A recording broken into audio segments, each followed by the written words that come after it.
नमस्ते। क्या कभी ऐसा महसूस हुआ है कि नींद पूरी होने के बाद भी एक थकान सी बनी रहती है? एक अजीब सा भारीपन जो आजकल लगभग हर कोई महसूस कर रहा है, लेकिन जिसके बारे में कोई खुलकर बात नहीं कर रहा। तो चलिए आज इसी एहसास को समझने की कोशिश करते हैं। तो सवाल यही है कि आखिर ये एहसास है क्या? ये कोई टिपिकल उदासी नहीं है और ना ही ये हमेशा चिंता या डिप्रेशन होता है। नहीं, ये कुछ और ही है जो धीरे धीरे हम में से ज्यादातर लोगों की जिंदगी का एक नॉर्मल हिस्सा बनता जा रहा है। देखिए, ये समझना बहुत जरूरी है। ये जो फीलिंग है वो डिप्रेशन की किताबी परिभाषा से अलग है। यह एक शांत, लगातार बनी रहने वाली मानसिक थकान है।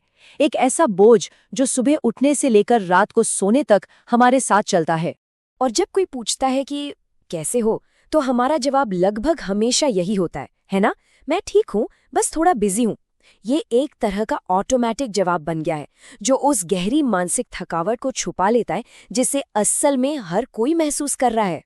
तो चलिए इस अनकहे एहसास की थोड़ी और गहराई में जाते हैं। ये एक ऐसी मानसिक थकान है जिसे 8 घंटे की नींद भी ठीक नहीं कर पाती। ये मॉडर्न लाइफ की एक पहचान सी बन गई है। लेकिन इसकी सबसे बड़ी खासियत है इसके चारों ओर की खामोशी। लेकिन ये थकान आ कहाँ से रही है? इसका एक बहुत बड़ा कारण है हमारा काम करने का तरीका और वो माहौल जिसमें हम काम करते हैं। हम एक ऐसी अर्थव्यवस्था में जी रहे हैं जो मानो हमें थकाने के लिए ही डिजाइन की गई है। आइए समझते हैं कि ये कैसे काम करती है। जरा इस बदलाव को देखिए। पहले की पीढ़ियों का काम ज्यादातर फिजिकल था। उसके घंटे तय होते थे और दिन खत्म होने पर काम भी सच में खत्म हो जाता था। लेकिन आज का काम मानसिक है। ये हमारे फोन और लैपटॉप के जरिए हमारे घर तक, हमारे बेडरूम तक, यहाँ तक कि हमारी छुट्टियों में भी हमारे साथ रहता है। दिमाग के लिए कोई ऑफ स्विच ही नहीं है। ये काम कभी खत्म ही नहीं होता।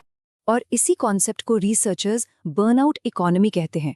ये एक ऐसा सिस्टम है जहां आपकी वैल्यू इस बात से नहीं होती कि आपने कितना काम किया, बल्कि इस बात से होती है कि आप कितनी देर तक अवेलेबल हैं।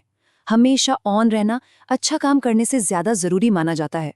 और इससे एक छिपा हुआ मानसिक दबाव बनता है कि अगर आप रुके तो आप पीछे छूट जाएंगे। मतलब आज एक मॉडर्न एम्प्लॉय से उम्मीद की जाती है कि वो हमेशा रिस्पॉन्सिव रहे, हमेशा कुछ नया सीखता रहे, हमेशा खुद को बेहतर बनाए, हमेशा ऑनलाइन दिखे और सबसे खतरनाक, हमेशा दूसरों से कम्पीट करता रहे। इन उम्मीदों के कारण बर्नआउट अब कोई एक्सेप्शन नहीं बल्कि एक डिफ़ॉल्ट स्टेट बनता जा रहा है। लेकिन रुकिए, कहानी सिर्फ काम पर खत्म नहीं होती। ये थकान सिर्फ हमारे ऑफिस या काम की वजह से नहीं है। अब हम उन अदृश्य ताकतों पर ध्यान देंगे जो हमारी मानसिक ऊर्जा को चुपचाप खत्म कर रही हैं। इसको कहते हैं डोपामीन ट्रैप। डोपामीन खुशी का केमिकल नहीं बल्कि उम्मीद का केमिकल है। हर नोटिफिकेशन, हर लाइक, हर पिंग हमारे दिमाग में एक छोटी सी उम्मीद जगाता है जिससे डोपामीन रिलीज होता है। पहले ये कभी-कभी होता था, पर आज ये लगातार हो रहा है। इसका नतीजा, हमारा दिमाग नॉर्मल लाइफ की धीमी रफ्तार से बोर होने लगता है और यही बोरियत हमें थकान की तरह महसूस होती है। और यही वो वजह है कि कई बार पूरी रात सोने के बाद भी आराम महसूस नहीं होता, क्योंकि मानसिक आराम सिर्फ नींद से नहीं मिलता। हमारा दिमाग तब हील होता है जब उसे कम स्टिमुलेशन मिले, जब उसे बोरियत या शांति का अनुभव हो। लेकिन आज के दौर में हम बोरियत से बचने के लिए तुरंत अपना फोन उठा लेते हैं। मतलब दिमाग कभी पूरी तरह से शटडाउन हो ही नहीं पाता। फिर आता है सोशल मीडिया, जो एक और बड़ा कारण है। हम सब अनजाने में अपनी बिहाइंड द सीन्स वाली साधारण जिंदगी की तुलना दूसरों की हाईलाइट रील से करने लगते हैं। भले ही हमारा दिमाग जानता है कि ये सब क्यूरेटेड है, एडिटेड है, पर हमारा दिल इसे सच मान लेता है। और ये लगातार तुलना हमारी एनर्जी को धीरे धीरे खत्म करती जाती है, जिससे सेल्फ डाउट और एक अजीब सी बेचैनी पैदा होती है।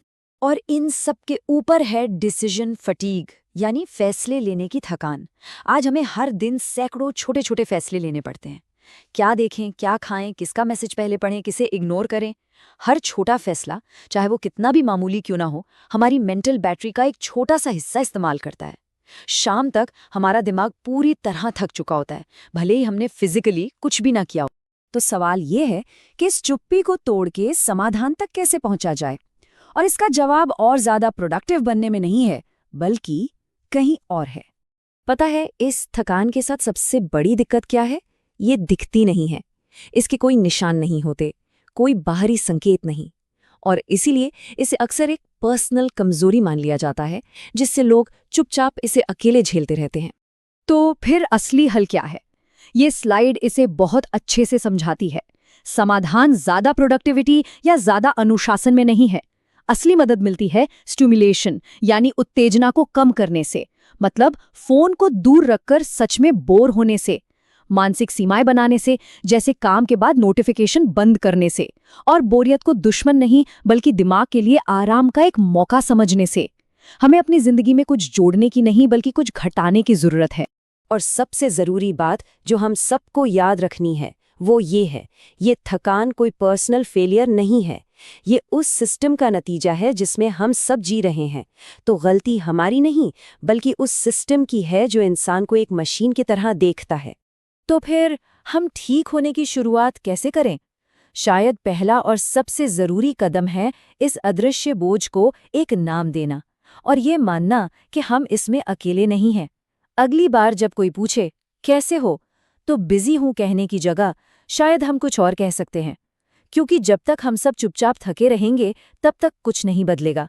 इस चुप्पी को तोड़ना ही समाधान की ओर पहला